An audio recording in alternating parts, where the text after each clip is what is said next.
Previous class में हमने shear force bending moment क्या है, क्या कैसे कैलकुलेट करना है, क्या रिएक्शन निकालनी है, कितने टाइप के लोड होते हैं, कैसे लोड होते हैं, ये सब हम डिस्कस कर चुके हैं।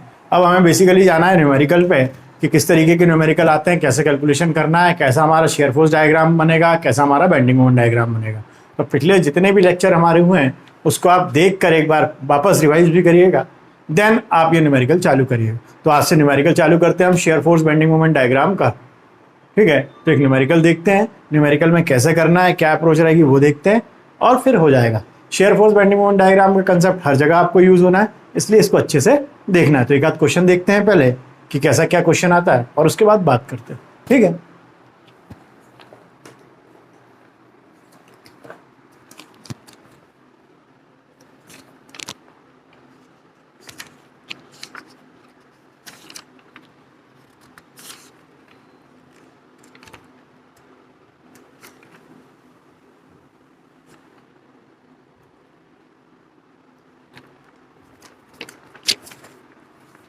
जैसे कि न्यूमेरिकल देखते हैं।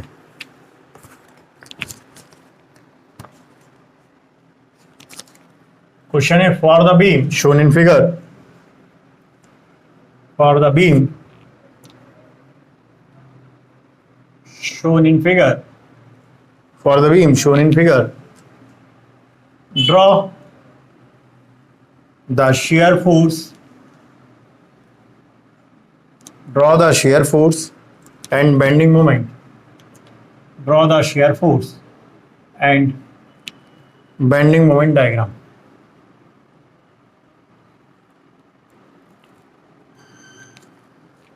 क्वेश्चन क्या दिया हुआ है? एक सिंपली सपोर्टेड बीम दिया हुआ है,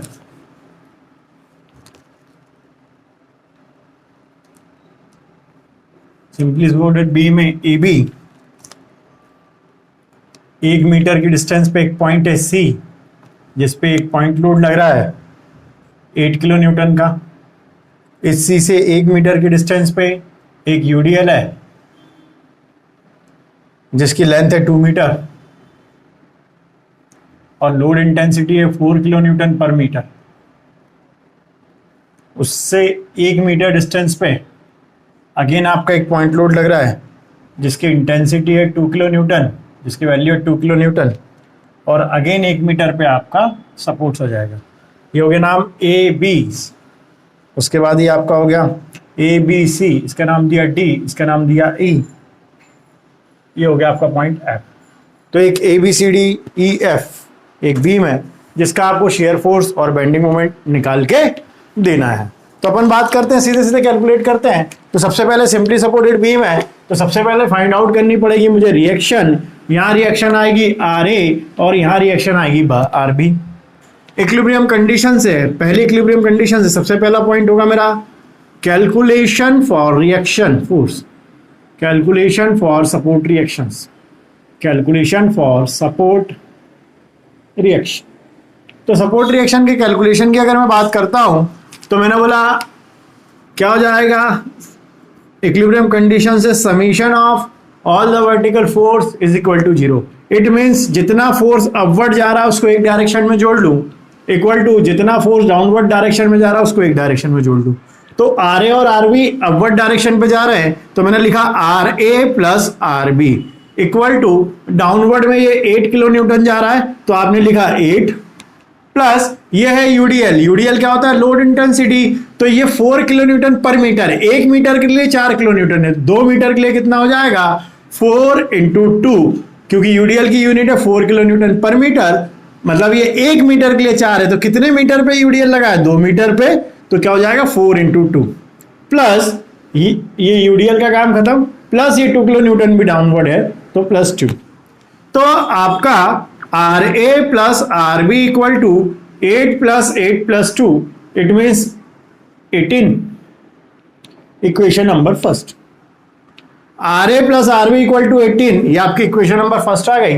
देन आप मूवमेंट ले लें, अबाउट किसी भी पॉइंट ले लें, सपोज ए के अबाउट लिया तो आपने बोला टेकिंग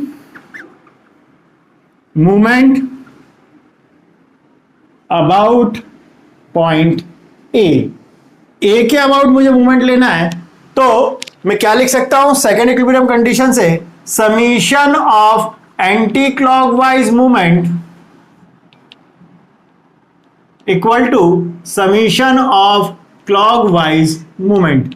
तो एंटी क्लॉकवाइज मूवमेंट कितने हैं वो चेक करता हूं। जिस पॉइंट के अबाउट मूवमेंट लेना है उस पर रखोगे उंगली, इस आरबी की डायरेक्शन को देखोगे, ये आरबी की डायरेक्शन ए के अबाउट कैसे घूम रही है, ये आरबी की डायरेक्शन ए के अबाउट एंटी क्लॉकवाइज घूम रही, तो आरबी कुछ ऐसा घूम रहा है एंटी क्लॉकवाइज।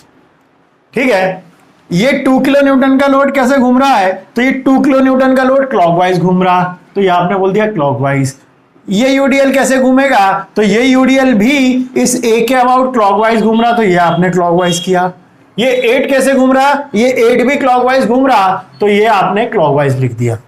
तो एंटी क्लॉकवाइज केवल आपका एक हुआ, एंटी क्लॉकवाइज मतलब घड़ी की अपोजिट डायरेक्शन, तो केवल एक ही हो रहा है क्योंकि घड़ी चलती है इस डायरेक्शन पे, तो आपका ये मूवमेंट अपोजिट डायरेक्शन पे जा रहा। तो आपने लिखा मूवमेंट क्या होता है, फोर्स इंटू परपेंडिकुलर डिस्टेंस, तो आरबी इंटू परपेंडिकुलर डिस्टेंस यहां से यहां तक ए तक जाने में कितनी, 1 + 1 2 + 2 4 + 1 5 + 6, तो आरबी इंटू 6, एक ही एंटी क्लॉकवाइज है पूरे उसमें। ओके, क्लॉकवाइज यहां लिखता हूं, तो ये हो गया 2, ठीक है, इस 2 को कंसीडर किया, इंटू परपेंडिकुलर डिस्टेंस ए तक के लिए कितनी हो गई, 1 + 1 2 + 2 4 + 1 5, प्लस इसको ध्यान से देखिएगा, यह है 4 किलो न्यूटन पर मीटर, 1 मीटर के लिए 4, तो 2 मीटर के लिए कितना हो जाएगा, 4 × 2, 4 × 2 तो हुआ फोर्स, 4 × 2 तो हुआ फोर्स। यूडीएल कहां एक्ट करता है, इसके हाफ ऑफ द सेंटर पे, इसका मतलब इसके आधे पे, तो इसका मतलब ये हो गया आपका, ये कितनी लेंथ पे लगा था, 2 पे, तो 2 / 2 से आप कहां तक पहुंच गए, आप इस डी पॉइंट तक पहुंच गए, लेकिन आपको जाना कहां तक है, आपको जाना है इस ए तक, तो ये +2 और करना पड़ेगा। ठीक है, फिर से देखिए, 4 × 2 तो हुआ फोर्स, क्योंकि ये किलो न्यूटन पर मीटर है, लोड की यूनिट क्या है, किलो न्यूटन पर मीटर, मतलब 1 मीटर के लिए, तो 4 × 2 हुआ फोर्स। यूडीएल कहां एक्ट करता है, उसके हाफ ऑफ द लेंथ में, तो हाफ ऑफ द लेंथ मतलब 2 का आधा कितना हो गया, 1, तो 2/2 प्लस 2/2 से तो आप कहां तक आ गए, इस डी पॉइंट तक आ गए, ये डिस्टेंस और कितनी है, तो ये 1 + 1 2 है। अगेन इस 8 किलो न्यूटन की बात करते हैं, तो +8 इंटू परपेंडिकुलर कितनी है, 1 मीटर। तो इसको सिंप्लीफाई करके मैं आरबी की वैल्यू निकाल सकता हूं। देखिए कितनी आ रही है आरबी की वैल्यू सिंप्लीफाई करने के बाद, तो मेरी आरबी की वैल्यू आ जाएगी 2 × 5 + 4 × 2 × 3 + 8।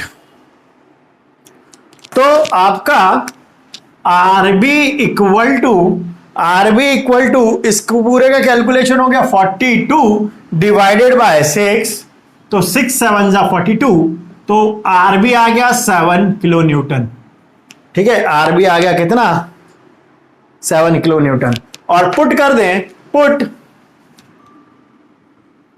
RB in equation number first, we get the value of किसकी वैल्यू निकल जाएगी, आर ए की, तो equation R A plus R B equal to 18 ये थी, और आरबी की वैल्यू मैंने मेहनत करके निकाली कितनी, 7, तो R A plus 7 equal to 18, तो R A equal to 18 - 7 that is equal to 11 kilo newton. तो आपका आर ए और आरबी पहली स्टेप खत्म हो गई, कैलकुलेशन ऑफ रिएक्शन खत्म हो गई। ठीक है, इसको यहां तक लिखिए वीडियो रोककर।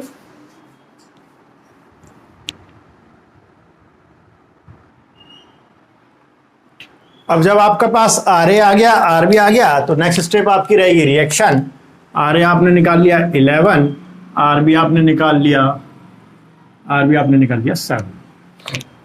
तो बस अब क्या है, अब तो आपका जब आर ए आर बी आ गया है, तो एक स्टेप सेकंड रहेगी कैलकुलेशन फॉर शियर फोर्स। अच्छा, एक चीज याद रखिएगा, एग्जाम में जब क्वेश्चन चालू करेंगे तो आप इसको बिल्कुल लेफ्ट हैंड साइड पे बनाकर राइट हैंड साइड पे थोड़ा सा कैलकुलेशन के लिए जगह छोड़ेंगे, क्योंकि बार बार डायग्राम बनाने में आपको टाइम लगेगा, पहली चीज। तो आप ये तो मैं स्टार्ट किया था इसलिए आपको नहीं बताया, लेकिन ये वाली आप पट्टी पहले से ही छोड़ के रखिएगा, ये वाला आप एरिया बिल्कुल राइट लेफ्ट हैंड साइड पे ये डायग्राम बना लीजिएगा।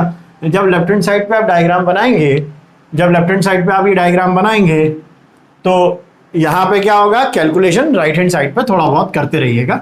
उससे ये होगा कि बार बार आपको एक तो डायग्राम नहीं बनाना पड़ेगा, दूसरी चीज उससे ये होगा कि आपको बार बार डायग्राम नहीं बनाना पड़ेगा, और दूसरी चीज क्या होगा, दूसरी चीज ये होगा कि जब चेक करने वाला आएगा वो डायग्राम से ही मैक्सिमम चीजें चेक कर लेता है। तो स्टेप सेकंड, पहली स्टेप हो गई रिएक्शन कैलकुलेट कर लिया, सेकंड रहेगा calculation for reaction force. Second step B point, calculation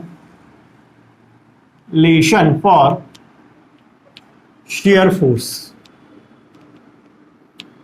bracket में SF।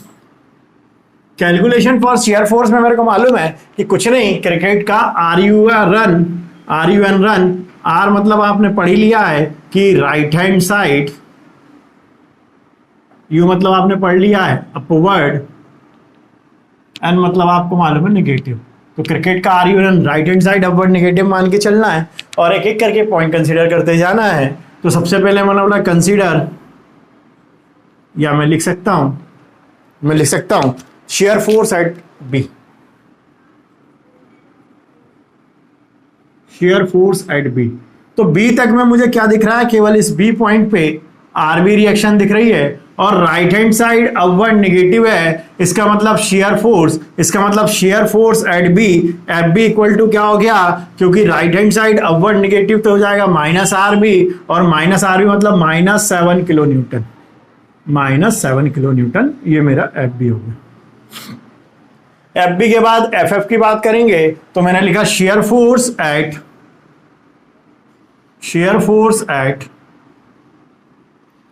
F तक में मुझे क्या दिख रहा है वो मैं बना दूंगा। एक तो मुझे ये RB दिखेगा, दूसरा मेरे को F पे ये shear फोर्स दिखेगा 2 किलो न्यूटन का। ये डिस्टेंस आपकी 1 मीटर है, ये आपका B है, ये आपका F है। तो shear force at F equal to क्या दिख रहा है, राइट हैंड साइड में RB अपवर्ड जा रहा तो आपने लिखा -RB प्लस 2 किलो न्यूटन का डाउनवर्ड। जब right hand side upward negative है तो डाउनवर्ड ऑटोमेटिकली क्या हो जाएगा, पॉजिटिव। तो RB की वैल्यू जो आपकी आई, RB की वैल्यू -7 + 2, तो ये आ गया आपका -5 किलो न्यूटन। तो जो मेरा FF है मतलब shear फोर्स एट F वो -5 किलो न्यूटन आ गया। देन मैं बात करता हूं E की, तो मैंने बोला shear फोर्स एट E। मैंने एक चीज और पढ़ाई की, UDL के स्टार्ट को छोड़कर कहीं भी पॉइंट लोड लगा हो तो लेफ्ट और राइट लेना, लेकिन अभी यहां तो कोई पॉइंट लोड नहीं है तो मैं E तक कंसीडर करता हूं। E तक में मुझे क्या दिख रहा है वो मैं बना लेता हूं। एक तो मुझे RB दिख रहा है जिसकी वैल्यू 7 है, दूसरा मुझे ये 2 किलो न्यूटन का लोड लग रहा है F पे, और तीसरा मैं E पॉइंट की बात कर रहा हूं, यहां कोई भी लोडिंग नहीं है। तो मेरा F for shear force, E for E point पे, एक तो ये जाएगा RB ऊपर +2, तो RB की वैल्यू -7 + 2 तो अगेन ही आ गया -5 किलो न्यूटन। FE पे भी मुझे दिक्कत नहीं। ये डब्बा इसलिए बना लेता हूं कि कैलकुलेशन करते समय इतना सारा हो जाता है तो ढूंढने में बार बार परेशानी होती है। जो बॉक्स के अंदर वैल्यू होगी तो उससे पता चल जाएगा कुछ ना कुछ काम की वैल्यू जो मुझे काम आनी है। FB के बाद में बात करता हूं FD की। FB के बाद में बात करता हूं shear फोर्स एट D। तो D के लिए मैं D तक मुझे क्या दिखेगा वो मैं बना देता हूं। तो D तक मुझे बीम दिखेगा पूरा, एक तो RB जिसकी वैल्यू 7 है, दूसरा दिखेगा 2 किलो न्यूटन, उसके बाद मुझे UDL दिखेगा जिसकी वैल्यू है 4 किलो न्यूटन पर मीटर। ये डिस्टेंस यहाँ मुझे इसलिए जरूरी है क्योंकि ये पर मीटर के हिसाब से, ये मैंने बोला पॉइंट क्या लिया हूं, ये पॉइंट मैंने लिया हूं D। तो shear फोर्स एट D मतलब FD, एक तो RB ऊपर जा रहा है तो -7 प्लस डाउनवर्ड आ रहा है 2, और ये UDL भी डाउनवर्ड तो प्लस, और ये 4 किलो न्यूटन पर मीटर, 1 मीटर के लिए 4 तो 2 मीटर के लिए कितना जाएगा 4 × 2, तो ये हो गया आपका -7 + 5 -5 + 8, तो ये +3 किलो न्यूटन आएगा। चेक कर लीजिए FD equal to +3 kilo newton आएगा, चेक कर लीजिए। तो -7 + 2 + 8 तो +3 किलो न्यूटन D तक आ गए। C पॉइंट पे बात करें तो shear फोर्स एट C तो सी पॉइंट पे मुझे क्या दिखेगा वो बना लेता हूं। तो सी पॉइंट तक मुझे जो दिखेगा एक तो आर भी दिखेगा जिसकी वैल्यू 7 है, दूसरा मुझे ये 2 किलो न्यूटन का लोड दिखेगा जो डाउनवर्ड है, उसके बाद मुझे यूडीएल दिखेगा कितने का, 4 किलो न्यूटन पर मीटर का, कितनी डिस्टेंस पे, 2 मीटर पे, और उसके बाद इस पर्टिकुलर सी पॉइंट पे मुझे कितने का 8 किलो न्यूटन का एक फोर्स और लगेगा। तो मैंने लिखा एफ सी, फिर से लिख देता हूं, आर बी ऊपर तो -7 प्लस डाउनवर्ड तो +2 प्लस 4 × 2 ये हुआ फोर्स प्लस एक और 8 लग रहा तो ये 8, तो ये आ गया आपका 11 किलो न्यूटन एफ सी। आप चाहें तो ये बार बार जो लिखते हैं वो ना लिख के पहले जो वैल्यू आई वो प्लस आगे लिख सकते हैं। आखिरी में बचता है आपका ए, आखिरी में बचता है आपका ए, तो ए के लिए मैंने बोला शेयर फोर्स एट ए, तो मैंने बोला शेयर फोर्स एट ए, और ए पे मतलब डायग्राम मुझे बनाने की जरूरत नहीं है, पूरा की पूरा डायग्राम रहेगा।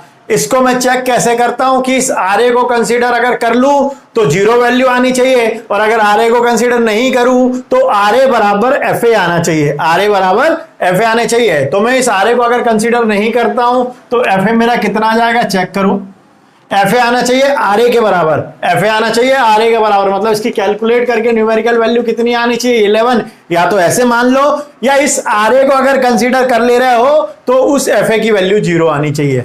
तो एफ ए की वैल्यू 0 तो कई कारणों से आ सकती है कि आपने न्यूमेरिकल कैलकुलेशन गलत कर दिया या कुछ हो गया तो 0 आने में आसानी होती है, लेकिन कुछ वैल्यू आना और वो वैल्यू बराबर आर ए के आना वो एक प्रॉपर चेक है।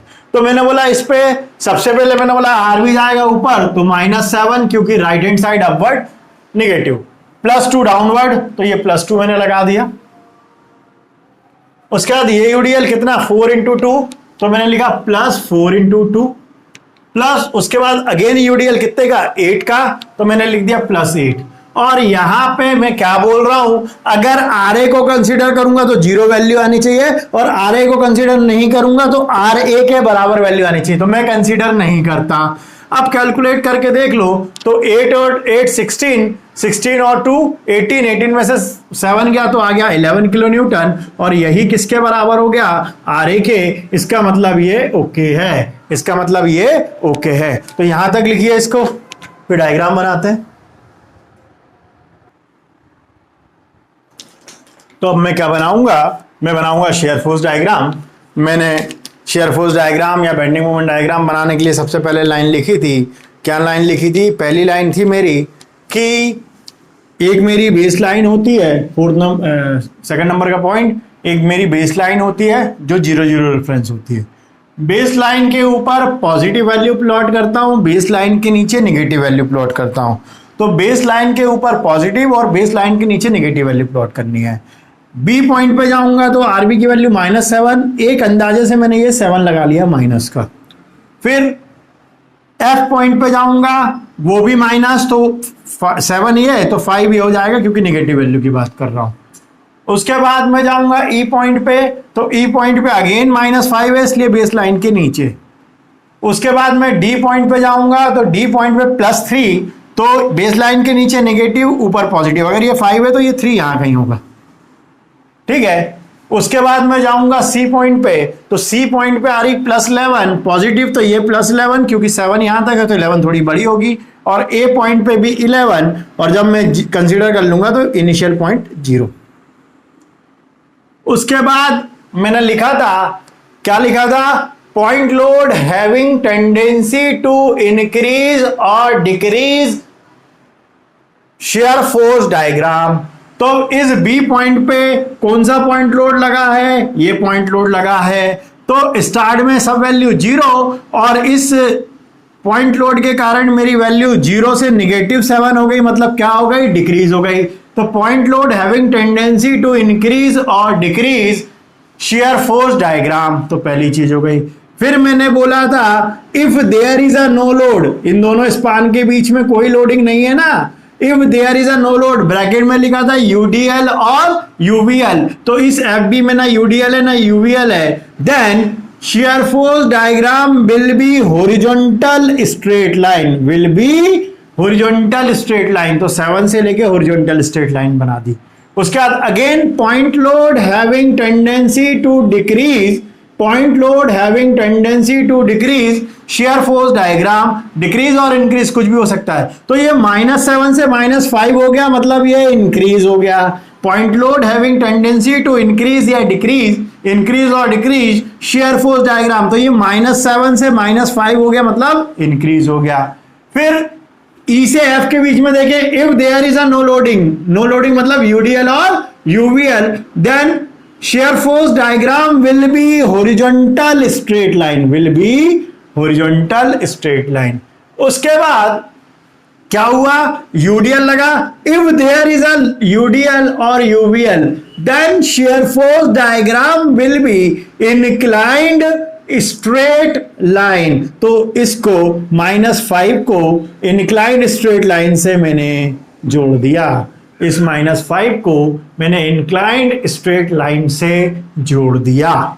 उसके बाद अगेन दोनों के बीच में कोई लोडिंग है क्या, नहीं है, यूडीएल नहीं है, यूवीएल नहीं है, तो horizontal straight line, horizontal straight line.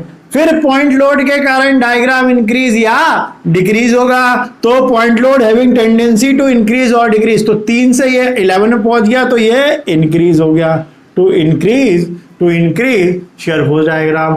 Again दोनों के बीच में एसी स्पान पे कोई भी यूडीएल या यूवीएल नहीं है, तो इंक्लाइंड स्ट्रेट लाइन नहीं, हॉरिजॉन्टल स्ट्रेट लाइन। कौन सी लाइन, हॉरिजॉन्टल स्ट्रेट लाइन। और पॉइंट लोड के कारण वैल्यू क्या हो गई, डिक्रीज, और कहां हो गया, 0। इसके बाद आपने बोला साहब ये मेरा प्लस हो गया और ये मेरा माइनस हो गया। और एक पॉइंट मैंने और पढ़ा था कि जहां मेरा शेयर फोर्स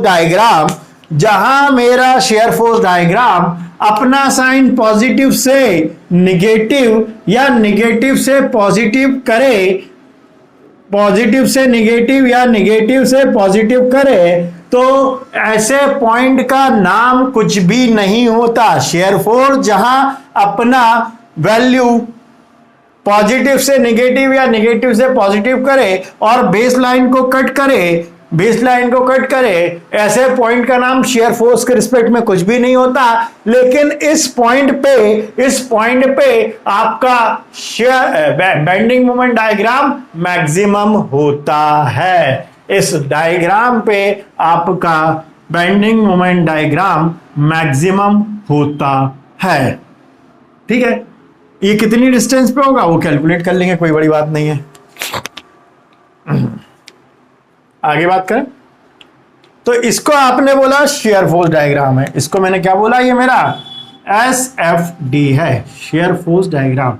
ये कितनी दूरी पे, उसकी वैल्यू निकालें। तो मैंने बोला साहब मुझे नहीं पता, ये तो x दूरी पे है, मुझे नहीं पता ये कितनी दूरी पे है, x कहां से, या तो यहां से ले लो, बाकी तो ये लेंथ मुझे मालूम है 1 मीटर है, और ये लेंथ मुझे मालूम है 1 मीटर है, ये लेंथ मुझे मालूम है 1 मीटर है। तो सर इस केस पे ये वैल्यू कितनी दूरी पे होगी वो मुझे पता करना है, कितनी दूरी पे होगी वो मुझे पता करना है। अब ये आपकी मर्जी है, x आप सपोर्ट से ले लो या इस पॉइंट से ले लो, वो आपके ऊपर है। तो सर मैंने शेयर फोर्स डायग्राम तो बना लिया, ये x कितनी दूरी पे ये कैलकुलेट करने के लिए थोड़ी सी मेहनत और कर देता हूं। शेयर फोर्स पूछेगा तो शेयर फोर्स तो ऐसे ही बनता है साहब, शेयर फोर्स डायग्राम तो ऐसे ही बनता है। ये x निकालने के बाद फिर से एक बार डिस्कस कर लेंगे, है ना, और जो पॉइंट लिखा है उसको पढ़ लीजिएगा तो काम आएगा। मैंने बोला कि इस x की बात करता हूं, तो यहां तक मुझे क्या दिख रहा है वो मैं बना देता हूं। यहां एक तो मुझे R भी दिखेगा जिसकी वैल्यू 7 है, दूसरा मुझे 2 किलो न्यूटन का लोड दिखेगा। उसके बाद मुझे यहां से यहां तक कितनी दूरी पर, एक्स डिस्टेंस पे, फिलहाल मुझे नहीं मालूम, तो मैंने एक्स डिस्टेंस पे यूडीएल लगा है जिसकी वैल्यू 4 किलो न्यूटन पर मीटर है। तो यहाँ शेयर फोर्स अगर एक्स पॉइंट मान ले रहा हूं तो एफ एक्स इक्वल टू कितना हो जाएगा, राइट हैंड साइड अपवर्ड तो -7 + 2 पॉजिटिव, और ये कितनी डिस्टेंस पे 4 × x इक्वल टू ये किसके बराबर 0, क्योंकि यहाँ पे शेयर फोर्स की वैल्यू कितनी हो रही 0। तो यहाँ x की वैल्यू निकालता हूं तो -7 + 5 तो -5 + 4x = 0, और x इक्वल टू 5/4, तो क्या ये 1.25 मीटर आ रहा है? क्या ये 1.25 मीटर आ रहा है? तो x इक्वल टू 1.25 मीटर, 5/4। तो मुझे पता चल गया कि E पॉइंट से, फ्रॉम कहां से, फ्रॉम E से ये 1.25 मीटर पे आपका शेयर फोर्स का वैल्यू क्या हो रहा है? 0। सिमिलरली ये वैल्यू निकाल के दूं तो ये पूरी लेंथ कितनी है? ये 2 मीटर की लेंथ है, उसमें ये x मालूम है, तो अगर मैं बात करूं तो यही डिस्टेंस कितनी हो जाएगी अगर मुझे निकाल के देनी है? ये x की वैल्यू मुझे पता चल गई तो दूसरी मुझे मिल ही जाएगी, कोई दिक्कत की बात नहीं है। अब मैं बात करता हूं कैलकुलेशन C पॉइंट। अच्छा पहले यहां तक बना लीजिए, फिर C की बात करते हैं।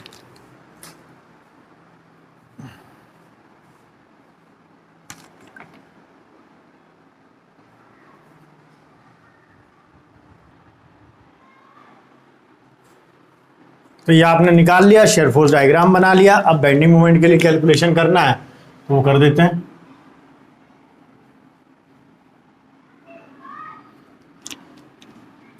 आपको पता चल गया कि x equal to 1.2 metre from E से मेरा क्या है, E से मेरा क्या है, E से 1.25 मीटर पे पॉइंट ऑफ ऐसा पॉइंट है जहां पे बेंडिंग मोमेंट क्या होगा? मैक्सिमम। अब मैं बनाता हूं किसके लिए? Calculation for bending moment. अब मैं बात करता हूं कैलकुलेशन फॉर बेंडिंग मोमेंट। तो बेंडिंग मोमेंट के लिए कैलकुलेशन करना है, कोई दिक्कत की बात ही नहीं है। जैसे शेयर फोर्स के लिए कैलकुलेशन के लिए मुझे मालूम है RUN, वैसे ही मेरे को मोमेंट के लिए कैलकुलेशन मालूम है right hand side clockwise negative. C किसके लिए? R तो राइट हैंड साइड के लिए, C है क्लॉकवाइज के लिए, और N भी आपको मालूम नेगेटिव है। तो राइट हैंड साइड क्लॉकवाइज जो भी रहेगा क्या रहेगा? नेगेटिव रहेगा। Right hand side clockwise movement रहेगा, नेगेटिव रहेगा। उसके बाद मैंने बोला था अगर पॉइंट्स आपने पढ़े हो तो सिंपली सपोर्टेड एंड पे ऑलवेज मूवमेंट कितना होगा? 0 होगा। कब तक? If there is a no couple at support या एंड। तो अभी देखें इस बी पॉइंट पे कोई भी कपल नहीं है, फोर्स इनटू परपेंडिकुलर डिस्टेंस नहीं है, तो एक्चुअल में तो आपका मूवमेंट एट बी कितना होना चाहिए? 0। मूवमेंट एट बी, तो movement at B M B equal to 0 होना चाहिए। क्यों? क्योंकि सिंपली सपोर्टेड एंड है, वहां मूवमेंट 0 होगा। दूसरे तरीके से बोलूं तो इस बी पॉइंट पे आरबी की परपेंडिकुलर डिस्टेंस कितनी है? 0, तो वो 0 ही रहेगा। उसके बाद मैंने बोला मूवमेंट एट पॉइंट एफ, तो एफ तक में मुझे क्या दिखेगा वो मैं बनाता हूं। एक तो मुझे दिखेगा RB7 और ये एफ पॉइंट पे ये दिखेगा 2 किलो न्यूटन, ये मेरा एफ पॉइंट है। परपेंडिकुलर डिस्टेंस की बात करूं तो ये 1 मीटर, ठीक है। तो मेरा मूवमेंट हो जाएगा m for movement, f for F point पे, और ये RB घूम रहा है एंटी क्लॉकवाइज, RB घूम रहा है एंटी क्लॉकवाइज, और right hand side clockwise negative है तो एंटी क्लॉकवाइज क्या हो जाएगा? पॉजिटिव। कितना हो जाएगा?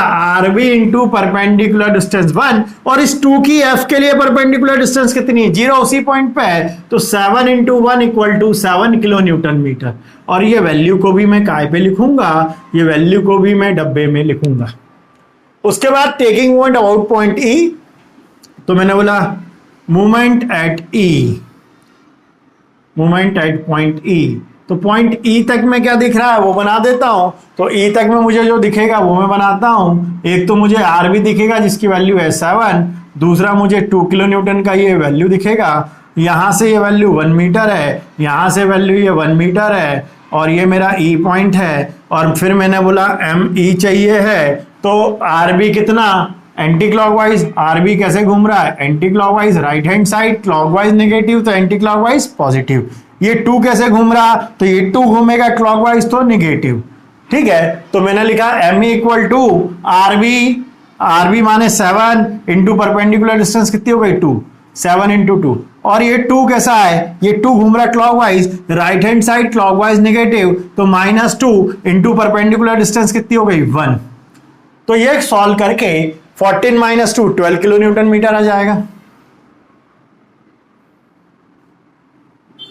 तो आपका ME आ गया 12 किलो न्यूटन मीटर।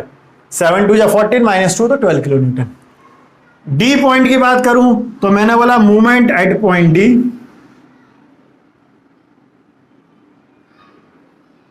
तो डी तक क्या दिखेगा वो मैं बना देता हूं।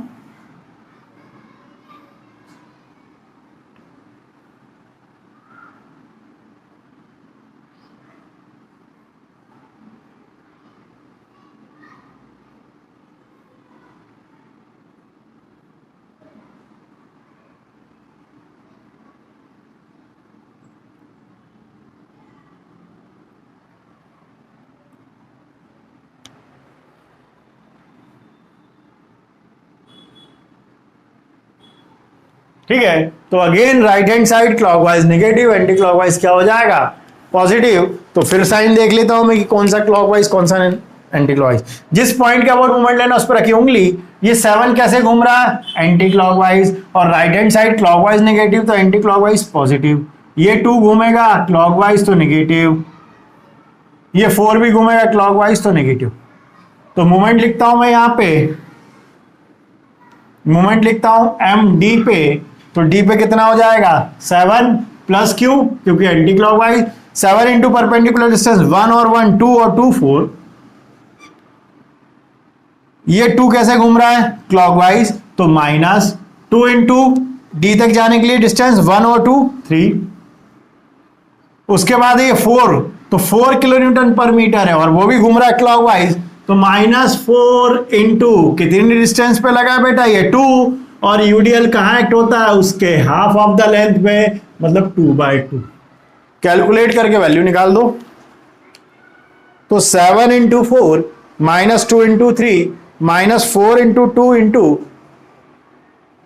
2/2, तो माइनस और बाद में जाके प्लस हो गया अल्टीमेटली 14 किलो न्यूटन मीटर। ठीक है, तो ये आपकी वैल्यू आ गई डी की। उसके बाद सी पॉइंट पे कितना होगा, तो बेंडिंग मोमेंट एट सी, तो मोमेंट एट पॉइंट सी, सी तक क्या दिखेगा वो मैं बना देता हूं।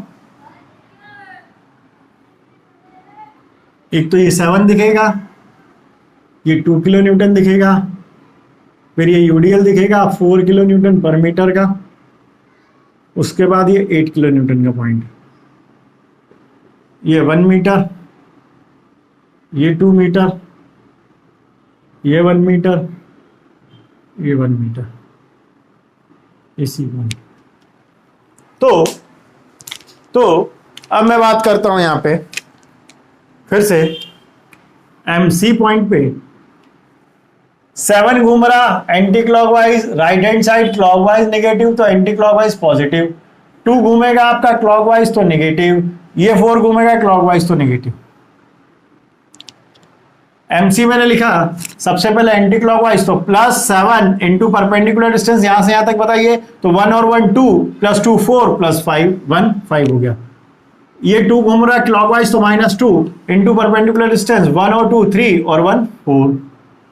इस 4 की बात करता हूं तो 4 भी क्लॉकवाइज, तो -4 इंटू डिस्टेंस हुई 2, ये तो हुआ फोर्स, क्योंकि 4 किलो न्यूटन पर मीटर है, इंटेंसिटी है, तो 4 किलो न्यूटन पर मीटर है। 1 मीटर के लिए 4 है, तो 2 मीटर के लिए कितना हो जाएगा 4 इंटू 2, ये तो हुआ केवल load, into UDL half of the length पे एक्ट करता है, तो 2/2 से कहां पहुंच गया, इस पॉइंट पे पहुंच गया, और सी तक जाने के लिए और कितना ऐड करना पड़ेगा बेटा 1, तो +1।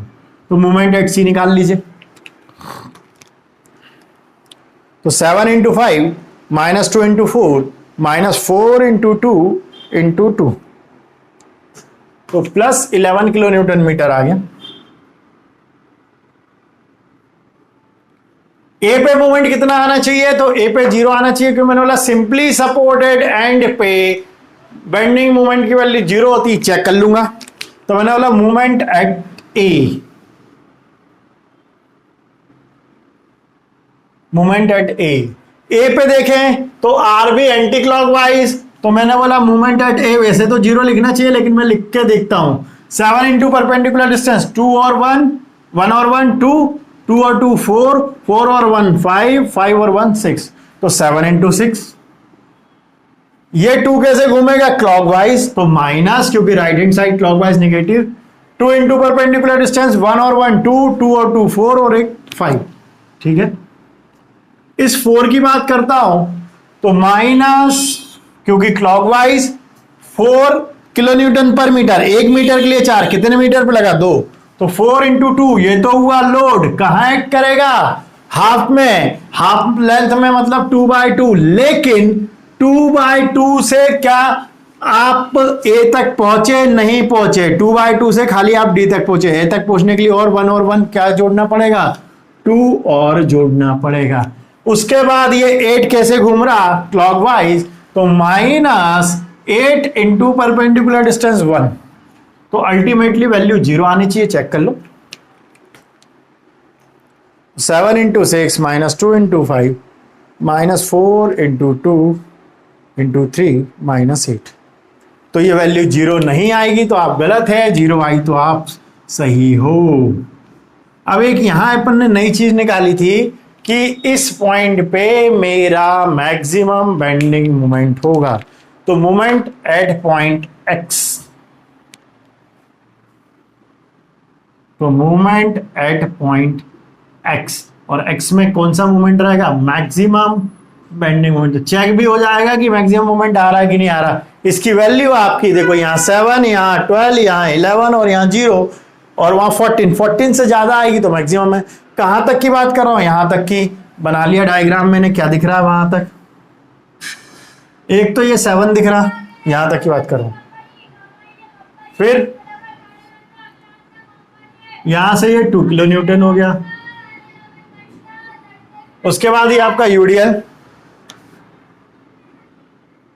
यूडीएल कितनी डिस्टेंस पे, एक्स, और एक्स की वैल्यू कितनी 1.2, या तो चाहो तो एक्स के टर्म में भी निकाल सकते हो, कोई दिक्कत नहीं, ठीक है।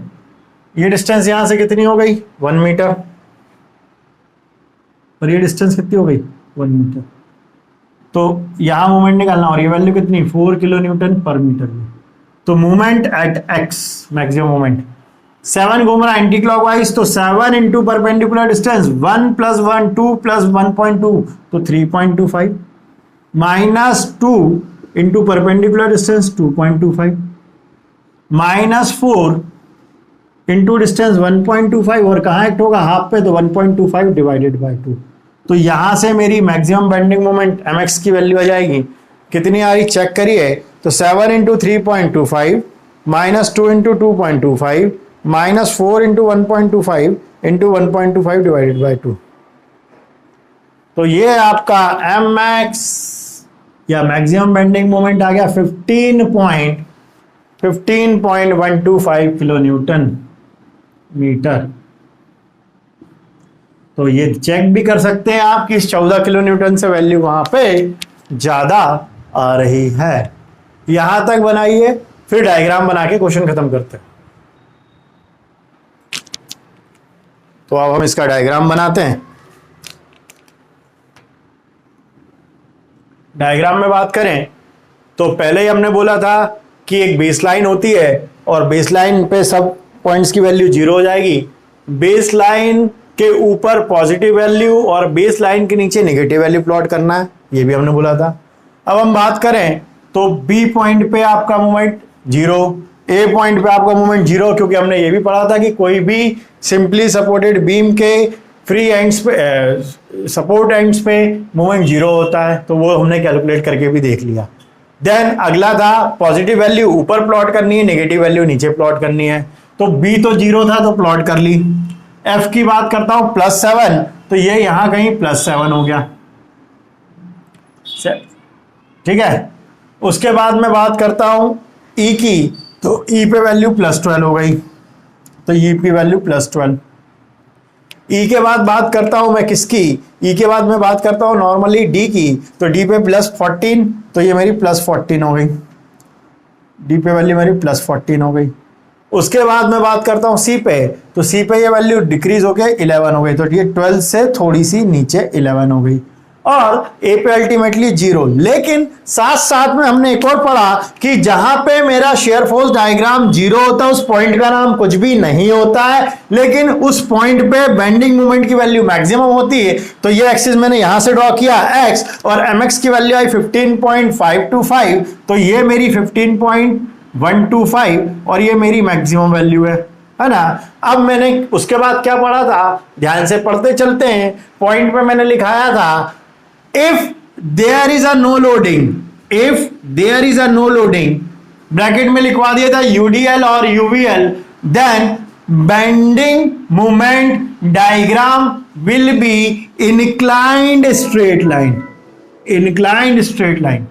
ठीक है, फिर again if there is a no loading, EF में कोई भी लोडिंग नहीं है, if there is a no loading, there is a no loading, no loading मतलब यूडीएल और यूवीएल नहीं है, तो फिर आपकी inclined straight line, inclined straight line, curve वर्व नहीं, इंक्लाइंड स्ट्रेट लाइन।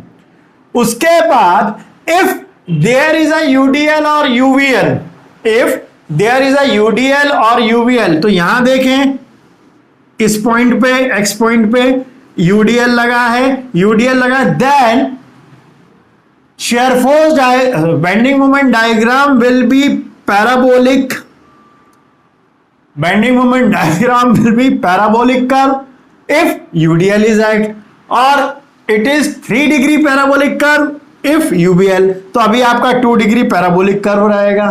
ठीक है, अगेन आपका डी से ई पे भी यूडीएल लगा हुआ है, तो पैराबोलिक कर्व। ठीक है, कौन सा curve? Parabolic curve. Again C से डी पे जाऊंगा, if there is a no loading, bracket में लिखा था यूडीएल और UVL, then inclined straight line. Again if there is a no loading, then if there is a no loading, bracket में लिखा था यूडीएल और UVL, then inclined straight line. तो ये आपकी पूरी की पूरी पॉजिटिव वैल्यू हो गई, और इस डायग्राम का सुंदर सा नाम होगा BMD, बेंडिंग मोमेंट डायग्राम। क्या कहलाएगा ये? बेंडिंग मोमेंट डायग्राम, है ना। एक बार फिर से समझा देता हूं। मैंने बोला मेरे को मालूम है या तो सिंपली सपोर्टेड बीम हो तो उसके एंड्स पे, सपोर्ट एंड्स पे मूवमेंट जीरो होगा, या अगर आपका कैंटिलीवर बीम है तो उसके फ्री एंड पे मूवमेंट जीरो होगा, है ना। ये तो मुझे मालूम ही था, तो उस केस में मेरा एम ए और एम बी तो जीरो आएगा, ये मुझे मालूम था। बाकी मैंने बोला कि अगर ये मेरी बेस लाइन है, बेस लाइन के ऊपर पॉजिटिव वैल्यू, बेस लाइन के नीचे निगेटिव वैल्यू होगी, ये भी मुझे मालूम था। तो मैंने बोला B0 लेकिन F7 तो प्लस का 7, E प्लस का 12 तो प्लस का 12। फिर मैंने मेहनत करके निकाला था कि अगर मेरा शेयर फोर्स डायग्राम पॉजिटिव से निगेटिव या निगेटिव से पॉजिटिव होता है और शेयर फोर्स की वैल्यू 0 होती है, तो उस पॉइंट का नाम कुछ भी नहीं होता, गलती से भी कुछ मत लिख देना उस पॉइंट पे। लेकिन बेंडिंग मोमेंट की वैल्यू क्या होती है? मैक्सिमम। तो इसलिए मैंने mx भी निकाला और mx आया 15.125। उसके बाद में बात करता हूं डी की, तो डी पे वैल्यू आई थी +14, उसके बाद सी की तो +11, इसलिए ऊपर, और ये 0। फिर मैंने बोला था if there is a no loading UDL और UVL, inclined straight line, there is a no loading UDL और UVL, inclined straight line. If there is a loading, bracket में लिखा था यूडीएल और यूवीएल, यहां है यूडीएल तो 2 डिग्री पैराबोलिक कर्व, और अगर यूवीएल है तो 3 डिग्री पैराबोलिक कर्व। तो यह हो गया आपका 2 डिग्री पैराबोलिक कर्व। ठीक है, मैक्सिमम वैल्यू 15.125 से मिलाया। अगेन ये भी यूडीएल है तो पैराबोलिक कर्व। उसके बाद there is a no loading तो inclined straight line, there is a no loading then inclined straight line. इस डायग्राम को सुंदर सा नाम होता है बेंडिंग मोमेंट, ऊपर वाला सुंदर सा होता है शेयर फोर्स डायग्राम। पेपर में इतना करके आओगे तो जितने भी नंबर का आपका पेपर होगा फुल नंबर इस कंडीशन पे मिलेंगे, तो इसको लिख लीजिए।